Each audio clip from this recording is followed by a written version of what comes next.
ان کے مصارف کی طرف، زکوٰۃ کے مصارف کیا ہیں، یہاں پر یہ مسائل ہیں اور چند جدید مسائل ہیں جو کہ تقریباً آج تک اس چیز کو ڈسکس نہیں کیا گیا ہے، تو ہم آج اس چیز پر بھی انشاءاللہ روشنی ڈالنے کی کوشش کریں گے۔ مصارف زکوٰۃ کیا ہے؟ یاد رکھیں مصارف زکوٰۃ جو ہیں وہ 7 ہیں، مصارف زکوٰۃ 7 ہیں، ان میں سے فقیر ہے، ٹھیک ہے، یعنی مصارف زکوٰۃ جس کو زکوٰۃ دے سکتے ہیں، زکوٰۃ کس کس کو دے سکتے ہیں، کہاں پر ہم زکوٰۃ کا مال خرچ کر سکتے ہیں، کس کو زکوٰۃ دے سکتے ہیں، تو یہ 7 ہیں مصارف زکوٰۃ، 7 ہیں۔ اس میں سے فقیر ہے، مسکین ہے، عامل ہے، رقاب ہے، غارم ہے، فی سبیل اللہ ہے، اور ابن السبیل ہے۔ ان میں سے چند چیزیں تو ہیں ایسی کہ جو آج پائی نہیں جاتی ہیں، جیسے عامل ہے۔ عامل وہ شخص ہے کہ جسے بادشاہ اسلام نے، خلیفہ مسلمین نے اسے معمور کر دیا زکوٰۃ کا پیسہ اکٹھا کرنے پر، زکوٰۃ لوگوں سے زکوٰۃ وصول کرنے پر، تو اس عامل جو ہے اسے عامل کہا جاتا ہے، اس کو بھی زکوٰۃ دے سکتے ہیں، یعنی زکوٰۃ کا مال اس پر بھی خرچ کیا جا سکتا ہے، چاہے اسے وہ بطور تنخواہ دیا جائے۔ لیکن آج عاملین زکوٰۃ تو ہے نہیں، لہٰذا اس پر زیادہ بات ہم نہیں کریں گے۔ فقیر کسے کہتے ہیں؟ کیونکہ فقیر آپ کو زکوٰۃ دینی ہے، کسے دیں گے؟ فقیر کو دیں گے۔ کسے دیں گے؟ مسکین کو دیں گے۔ کسے دیں گے؟ فی سبیل اللہ دیں گے۔ کسے دیں گے؟ ابن السبیل کو دیں گے۔ تو اب ان چیزوں کی مختصر سی وضاحت ہم کر دیں تاکہ آپ کو اچھی طرح سے سمجھ میں آ جائے کہ ابن السبیل کیا ہے، فی سبیل اللہ کسے کیا ہے، اور فقیر کسے کہتے ہیں، مسکین کسے کہتے ہیں۔ ناظرین، فقیر وہ ہے کہ جو 2 وقت کے کھانے کا گزارا کر پاتا ہو، ٹھیک ہے، یعنی بلو پاورٹی لائن، اس کو فقیر کہہ سکتے ہیں۔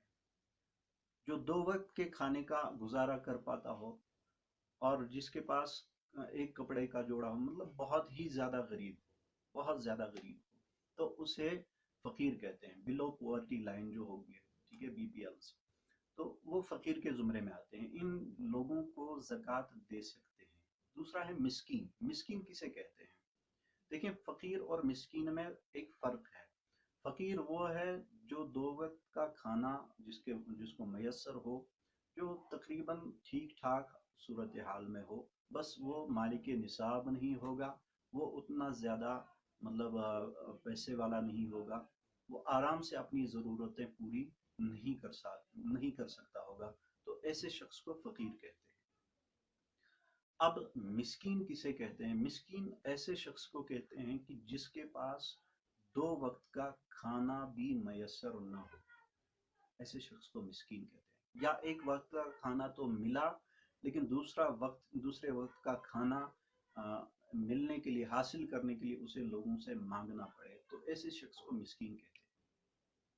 تو مسکین کو مطلب زکوٰۃ دی جا سکتی ہے، فقیر کو زکوٰۃ دی جا سکتی ہے۔ اسی طرح سے فی سبیل اللہ، یعنی نیک کاموں میں، جیسے آپ نے کسی مدرسے میں دی، ٹھیک ہے، کسی مدرسے میں دی یا کہیں اور بھی نیک کاموں میں خرچ کیا اللہ کی رضا کے لیے، تو فی سبیل اللہ اس سے کہتے ہیں۔ اب ابن السبیل کیا ہے؟ ابن السبیل ایسا شخص ہے جو مسافر ہو، اگرچہ وہ امیر ہو۔ مان لیں آپ مطلب کسی اور ملک کے ہیں یا کسی اور سٹیٹ کے ہیں، اور کسی اور ملک میں آ گئے ہیں، کسی اور سٹیٹ میں آ گئے ہیں، تو اب اچانک سے آپ کے پاس جو پیسے تھے، آپ کے پاس جو مال تھا، وہ چوری ہو گیا، ٹھیک ہے، اب آپ کے پاس گزارا کرنے کے لیے کچھ نہیں ہے، ٹھیک ہے، تو ایسے شخص کو بھی زکوٰۃ دینا کیا ہے؟ جائز ہے۔ ایسے شخص کو بھی زکوٰۃ دے سکتے ہیں کہ جس کا مال چوری ہو گیا ہو، مسافر ہو، سفر میں ہو، اور اس کے پاس مال نہیں ہے ضرورتیں پوری کرنے کے لیے، تو ایسے شخص کو بھی زکوٰۃ دی جا سکتی ہے، اور اسی کو ابن السبیل کہتے ہیں۔ یہ تو چند ایسے مسائل تھے، جو رقاب وغیرہ۔ غارم کسے کہتے ہیں؟ یہاں پر اس چیز کی وضاحت کرنا ضروری ہے۔ غارم کہتے ہیں مدیون کو، جس پر دائن ہو، یعنی قرضہ ہو، جس پر اتنا قرضہ ہو کہ وہ خود اس قرضے کو اتار نہ سکے، تو ایسے شخص کو زکوٰۃ دینا جائز ہے، آپ دے سکتے ہیں ایسے شخص کو زکوٰۃ، اس کی مدد کرنے کے لیے تاکہ وہ اپنا قرضہ اتار سکے، تو اسے غارم کہا جاتا ہے۔ یہ مصارف زکوٰۃ ہے۔ اب مصارف زکوٰۃ آج کے دور میں چند اور جدید مسائل آ گئے ہیں جن کی وضاحت کرنا ضروری ہے۔ جیسے کہ آج کل ایک سوال آتا ہے کہ کیا ہم آن لائن زکوٰۃ دے سکتے ہیں؟ آن لائن زکوٰۃ دینا یہ کیا ہے؟ جیسے نیٹ بینکنگ کی تھرو سے آپ زکوٰۃ دیں، ٹھیک ہے، آپ کہیں جاتے نہیں ہیں، آپ جیب سے پیسے نہیں نکالتے ہیں، آپ کے اکاؤنٹ میں پیسے ہیں، آپ موبائل سے ہی دے دیتے ہیں، تو کیا اس طرح سے زکوٰۃ دے سکتے ہیں؟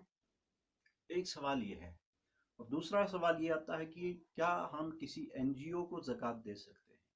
ٹھیک ہے، کوئی تحریک ہے، کوئی رضاکارانہ طور پر کام کرتے ہیں، یا جیسے بیت المال ہوتے ہیں، تو این جی اوز ہوتی ہیں، تو کیا ان کو زکوٰۃ دی جا سکتی ہے اور انہیں ہم اپنی زکوٰۃ دے سکتے ہیں؟ کیا ہماری زکوٰۃ ادا ہو جائے گی؟ دیکھیں، زکوٰۃ ادا کرنے کا جہاں تک تعلق ہے وہ یہ ہے کہ آپ ایک تو زکوٰۃ پوری دیں، پوری زکوٰۃ دیں۔ دیکھیں، 40واں حصہ آپ کو پورا دینا ہے، یعنی اگر آپ کے پاس 1,00,000 روپے ہے تو اس کا 40واں حصہ یعنی 2500 روپے بنتے ہیں، تو 2500 روپے آپ کو پورے دینے ہیں۔ بعض لوگ پوری زکوٰۃ ادا نہیں کرتے ہیں، تو لہٰذا ان کی زکوٰۃ ادا ہی نہیں ہوگی، وہ گنہگار ہوں گے اور اللہ کے دربار میں انہیں پکڑ ہوگی۔ 40واں حصہ آپ کو برابر ادا کرنا ہے، ٹھیک ہے، 40واں حصہ برابر ادا کرنا ہے۔ تو اب یہ کہ زکوٰۃ ادا کرنے میں کیا چیز، ایک تو یہ کہ پوری زکوٰۃ پورا 40واں حصہ آپ ادا کریں۔ دوسرا یہ ہے کہ آپ نیت رکھیں، یعنی جب آپ زکوٰۃ دیں، جب آپ مال نکالیں، پیسے نکالیں، تو اس وقت نیت ہونا ضروری ہے۔ انما الاعمال بالنیات، کہ تمام اعمال کا دار و مدار نیت پر ہے، لہٰذا آپ کی نیت ہونا ضروری ہے کہ میں زکوٰۃ ادا کر رہا ہوں۔ اس کا اعلان کرنا ضروری نہیں ہے، یعنی آپ کو زبان سے کہنا ضروری نہیں ہے کہ میں زکوٰۃ دے رہا ہوں، کیونکہ بعض اوقات پر سکوت کرنا ہی بہتر ہے تاکہ کسی کی عزت نفس مجروح نہ ہو، ٹھیک ہے، سیلف ریسپیکٹ جسے کہتے ہیں، وہ مجروح نہ ہو۔ البتہ دل میں نیت رکھنا ضروری ہے کہ میں زکوٰۃ ادا کر رہا ہوں، ٹھیک ہے۔ اب اگر آپ این جی او کو دے رہے ہیں تو نیت وہاں بھی رکھنی ہے، ٹھیک ہے۔ آن لائن دے رہے ہیں، کیا آن لائن دے سکتے ہیں؟ بہتر یہی ہے کہ آپ آن لائن دینے کے بجائے ایسے ہی دیں، کسی کے پاس جا کر اس کی مدد کریں۔ اس سے کیا ہوتا ہے، آپس میں تعلقات بڑھتے ہیں، محبت بڑھتی ہے، اور آپ اچھی طرح سے اس کی مدد، خاطر خواہ مدد کر پاتے ہیں۔ اب اگر آج کے حالات میں چونکہ لاک ڈاؤن بھی چل رہا ہے، شاید آپ نہیں پہنچ پائیں گے، اور آج کے حالات میں این جی اوز وغیرہ بہت ساری این جی اوز ہیں جو کام کر رہی ہیں، تو آن لائن آپ زکوٰۃ ادا کر سکتے ہیں، آپ کی زکوٰۃ ادا ہوگی بالکل، لیکن چند احتیاط رکھنا ضروری ہے نیت وغیرہ کے ساتھ ساتھ۔ یہ احتیاط یہ رکھیں کہ جس این جی او کو آپ زکوٰۃ دے رہے ہیں یا بیت المال کو دے رہے ہیں زکوٰۃ، تو وہ این جی او ایماندار ہو، دیانتدار ہو، آپ کو ان پر بھروسہ ہو کہ ہم اگر انہیں اپنا مال دیں گے، زکوٰۃ دیں گے یا صدقہ فطر دیں گے، تو یہ صحیح جگہ پر پہنچا دیں گے، یعنی جو زکوٰۃ کے مصارف ہیں وہاں پر ہی پہنچائیں گے۔ دیکھیں، مصارف زکوٰۃ تک ہی زکوٰۃ پہنچانا ضروری ہے، یعنی مصارف زکوٰۃ جو ہیں وہاں پر ہی آپ زکوٰۃ کا پیسہ خرچ کر سکتے ہیں۔ لہٰذا جب آپ این جی او کو دیتے ہیں تو یہاں پر ایک چیز یہاں پر آپ پر ضروری ہے کہ آپ این جی او کو بتائیں، ان کو فون کریں یا ان کو میسج کریں کہ ہم نے آپ کے اکاؤنٹ میں اتنے پیسے زکوٰۃ ڈالی ہے، ہم نے آپ کے اکاؤنٹ میں اتنا پیسہ جو ہے صدقہ فطر ڈالا ہے۔ یہ بتانا ضروری ہے۔ یہ بتانا کیوں ضروری ہے؟ کیونکہ یہ بتانا اس لیے ضروری ہے تاکہ وہ آپ کی اس زکوٰۃ کے پیسے کو، آپ کے اس صدقہ فطر کے پیسے کو صحیح جگہ پر پہنچائیں، جو کہ زکوٰۃ کے مصارف ہیں، صدقہ فطر کے مصارف ہیں، وہاں پر ہی پہنچائیں، کیونکہ صدقہ نافلہ اور صدقہ واجبہ اس کے احکام ہوتے ہیں، تو یہاں پر بتانا ضروری ہے آپ کو۔ این جی اوز کو بھی یہ فیسلٹی رکھنا ضروری ہے، یعنی وہ مطلب ایک اکاؤنٹنٹ کو رکھیں جو کہ یہ کالز اور میسیجز کو دیکھے اور پھر لیجر مینٹین کرے کہ ہمارے پاس زکوٰۃ کا پیسہ کتنا آیا ہے، صدقہ فطر کا پیسہ کتنا آیا ہے، تاکہ یہ مصارف زکوٰۃ پر خرچ ہو سکے۔ کیونکہ این جی اوز کو اور بھی بہت سارے کام ہوتے ہیں، تعمیری کام، باقی کام ہوتے ہیں، تو شریعت کے بہت سارے مسائل ہیں کہ کہاں پر زکوٰۃ کا پیسہ لگ سکتا ہے، کہاں پر نہیں لگ سکتا۔ تو مصارف زکوٰۃ چونکہ میں نے بتا دی ہے کہاں کہاں پر زکوٰۃ کا پیسہ خرچ کیا جا سکتا ہے، لہٰذا یہ چیز دھیان میں رکھنا ضروری ہے۔ اور دوسری بات ہم یہ بتا دیں یہاں پر ایک اصلاح کے لیے کہ بیت المال میں ایک کوتاہی بھی ہوتی ہے کہ بیت المال میں زکوٰۃ وغیرہ تو جمع ہوتی ہے، کسی کسی مقام پر، ہم سارے مقامات کی بات نہیں کرتے ہیں، سبھی جگہ کے بیت المال کی بات نہیں کرتے، کسی کسی مقام پر کیا ہوتا ہے بیت المال میں زکوٰۃ وغیرہ وغیرہ پیسے تو جمع کیے جاتے ہیں، لیکن پھر اس پیسے کو مستحقین تک اچھی طرح سے پوری طرح سے پہنچایا نہیں جاتا، بلکہ اس کو بس جمع رکھا جاتا ہے۔ یہ طریقہ صحیح نہیں ہے۔ یہ چونکہ بیت المال ہماری کوئی ایجاد نہیں ہے، صحابہ کے دور میں بھی بیت المال ہوا کرتے تھے، تو لہٰذا ہمیں رہنمائی وہاں سے حاصل کرنی چاہیے کہ وہ بیت المال کو کس طرح سے چلاتے تھے، ٹھیک ہے۔ ہر مہینے بیت المال سے مسکین کے گھر، غریب اور فقیر کے گھر پیسے جاتے تھے، ایک ریلیف جاتا تھا، لہٰذا ہمیں بھی اسی طرح سے بیت المال کو چلانا چاہیے۔ یہ صرف اس لیے نہیں کہ کسی خاص موقع پر کوئی خاص آدمی آیا، اس نے درخواست دی تو تب جا کے اسے دیں آپ، نہیں، بیت المال آپ چلا رہے ہیں تو آپ پر فرض ہے کہ آپ اس کو مستحقین تک پہنچائیں۔ یہ چند ضروری چیزیں تھیں جو زکوٰۃ کے حوالے سے اور صدقہ فطر کے حوالے سے آپ کے سامنے رکھنا ضروری تھا۔ تو اس کے ساتھ ساتھ جو ہے ہم یہ بھی گزارش کریں گے کہ ماں بہن، مطلب ماں باپ کیا اپنے بچوں کو زکوٰۃ دے سکتے ہیں؟ یہ ایک مسئلہ ہے۔ یا بچے کیا ماں باپ کو زکوٰۃ دے سکتے ہیں؟ دیکھیں، بچے اپنے ماں باپ یا دادا دادی، نانا نانی کو زکوٰۃ نہیں دے سکتے، اسی طرح سے ماں باپ اپنے بیٹا بیٹی پوتا پوتی کو زکوٰۃ نہیں دے سکتے، ٹھیک ہے۔